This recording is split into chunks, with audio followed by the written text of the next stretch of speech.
everyone, this is Chris with Elevation Construction. Hey, do you have a roof that looks like it's caving in right now? If you do, let's talk about that a little bit. We've got a roof here. I'm on site at one of our projects. I was actually here with my roofer talking about a different project, and then we saw this one and wanted to investigate it. So it's kind of hard to see on video, but if you see, there is a little bit of a dip right here.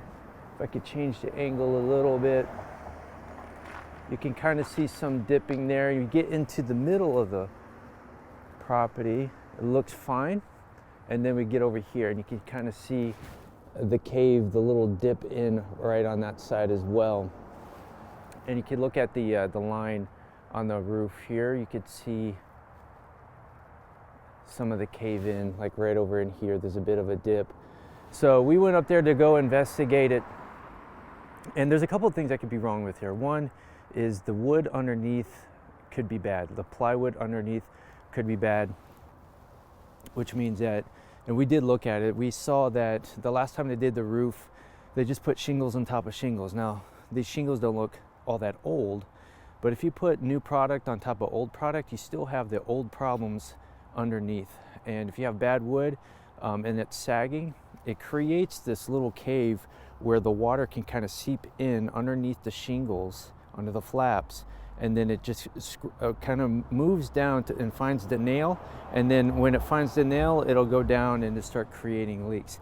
Now they might be minor, but as time goes on, especially if you're in the Pacific Northwest, you're going to find issues with constant dripping, especially if it rains a lot, right? So what we want to do is every time you replace a roof, have your roofer investigate all of the plywood underneath those shingles. And if it's bad, you need to replace it, okay? The other thing that could be an issue here is that the trusses underneath could lack support, and as time goes on, it starts bowing. So you need to get into the attic and check those 2x4s and make sure there's enough support under there.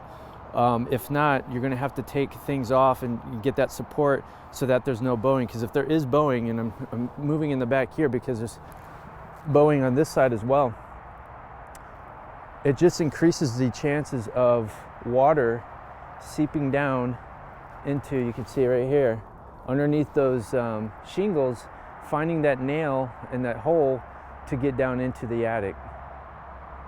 So my recommendation, what you want to do is, if you see bowing like this in your roof, you want to go into the attic, check for any kind of indications of leaks. While you're in the attic, have somebody check the trusses and the framing to make sure there's proper support. I've been on some projects where the building was so old that the trusses were just, they looked like they were handmade, and that's just how it was, and it is what it is. But this one is not that old, and I think there's a bit of an issue because we have 3 identical buildings right next to it that do not have that problem.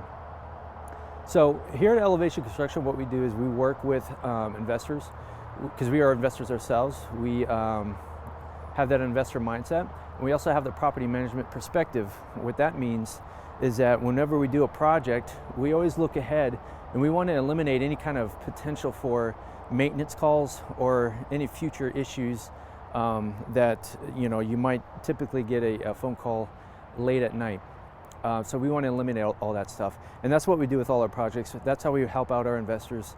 We think about all these things. So give us a call or check out our website, elevationconstructionwa.com, and you'll be able to see a form there. You can fill all that stuff out, and then we can engage in a conversation and see how we can help you out in your project. All right, thanks a lot.